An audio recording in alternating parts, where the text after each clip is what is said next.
যখন যে কোনো সরকার যখন চাকরি দেয় তাহলে তো সেই চাকরিটা চলে যায় না। এমন ওদের অ্যাটিচিউড যে আমরা ক্রিমিনাল। প্রথমে কোনো সই ছিল না, স্ট্যাম্প ছিল না, 7 দিনের মাথায় কিছু অ্যাক্সিডেন্ট হয়ে যায়, তা আমরা কী করবো এখন? এটা কি সাংবিধানিক কাজ? উচ্ছেদ অভিযান চলছিল, তবে এতদিন তা ছিল রেলের উচ্ছেদ। বিভিন্ন রেল স্টেশনে অবৈধ হকারদের তুলে দেওয়া হচ্ছিল, কিন্তু এবার উচ্ছেদের নোটিশ পড়ল সুকান্ত সেতু হকার্স মার্কেটে। নোটিশ দিল কলকাতা পুরসভা। 1996 সালে অপারেশন সানশাইন গড়িয়াহাটে হকার উচ্ছেদ হয় এবং সেখানকার হকারদের পুনর্বাসন দেওয়া হয় সুকান্ত সেতু সংলগ্ন সুকান্ত সেতু ঠিক তলায় যে জায়গাটা, সেইখানে এত বছর ধরে এখানেই কিন্তু হকারি করে সংসার চালাচ্ছিলেন তারা। কিন্তু আচমকা আবার নোটিশ, 7 দিনের মধ্যে খালি করতে হবে এই হকার কর্নার। 97-এর 27 ফেব্রুয়ারি আমরা এখানে আছি, এখানে এসছি, আমাদের নিয়ে এসছি লেক মার্কেট গড়িয়াহাট ভেঙে আমাদের এখানে পুনর্বাসন দিয়েছিল। আমরা সেখান থেকে এই অবস্থায় পড়ে আছি, কোনো সলিউশন নেই। আমাদের এই যে রাস্তা ড্রেনেজ সব কর্পোরেশনে করা, পায়খানা বাথরুম কর্পোরেশনে করা, হঠাৎ কালকে বিকেলবেলায়, পরশু দিন বিকেলবেলায়, তার আগের দিন বিকেলবেলায় পরপর 3 দিন নোটিশ দিয়েছে। সরকার আমাদের এই মার্কেটে এনে বসিয়েছে, আমরা বললাম জোর জবরদস্তি বসিনি বা জবরদখলকারীও না, উন্ডা এখানে আমাদেরকে এনে বসিয়েছে। 29 বছর হয়ে গেল, কিন্তু হঠাৎ 29 বছর পুনর্বাসনের পরে যে হঠাৎ আবার এখানে নির্বাসনের চিঠি ধরিয়ে দিচ্ছে, এটা কি হয় কখনো? মাসের পর মাস বউনি ছাড়া আমরা বাড়িতে গেছি, ঠিক আছে, যা এখন টুকটাক হয়েছে। মাঝখানে করোনার জন্য, লকডাউনের জন্য ব্যবসা প্রচুর খারাপ গেছে, ধার দেনা করে কোনো রকম করে সংসার চালিয়েছি। এখন সংসার চালানো প্লাস সংসারে এখন ছেলে মেয়ে আছে, তাদের পড়াশোনা আছে, কি করে চলবে? নোটিশ দিয়ে 7 দিনের মধ্যে উঠছে। এটা রেলের জায়গা না, পিডব্লিউডির জায়গা, কিন্তু নোটিশ দিয়ে এসছে কেএমসি নোটিশ দিতে পারে না পিডব্লিউডির জায়গায়। একটা সরকার দিয়েছে, সেও তো সরকারই ছিল, 34 বছরের সরকার, তারা তুলে পুনর্বাসন দেওয়া গেছে। এবার আরেকটা সরকার আছে, এ তুলবে, আবার একদল বসবে, তারপর আবার আরেক সরকার এ তুলবে। এটা কি সাংবিধানিক কাজ? আর যে সরকার এসছেন সকলের ভোটে তিনি এসছেন, স্বাগত।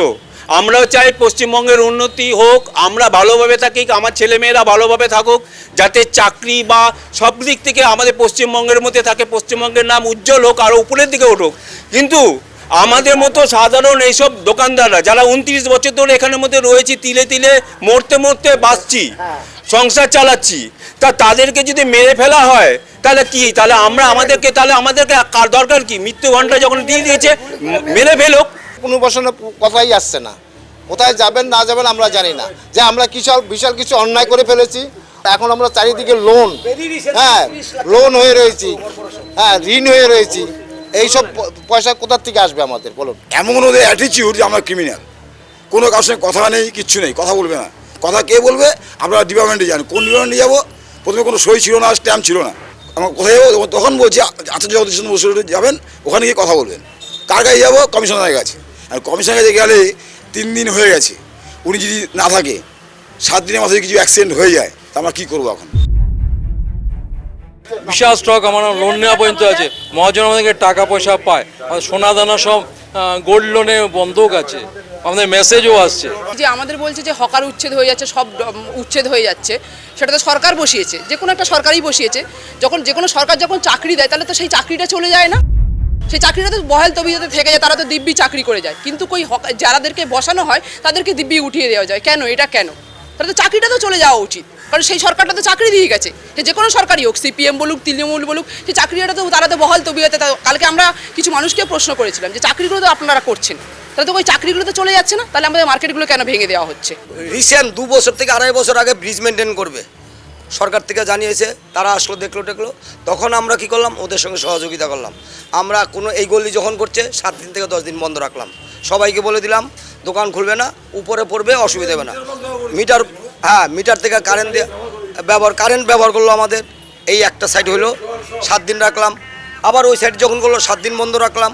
আমরা যাতে কোন জায়গাটায় সহযোগিতা করি নেই। বিনা মেঘে বজ্রপাত, একেবারে ব্যবসা রমরমা যখন চলছে, সেই সময় চিঠি, দোকানে মাল ভর্তি, কিন্তু ভবিষ্যৎ কি কেউ জানেন না। 150 জন দোকানদার একেবারে ঘোর অনিশ্চয়তার মধ্যে। ক্যামেরায় প্রত্যুষের সঙ্গে অনুভব সেনগুপ্ত, বর্তমান ডিজিটাল। ফলো করুন বর্তমান।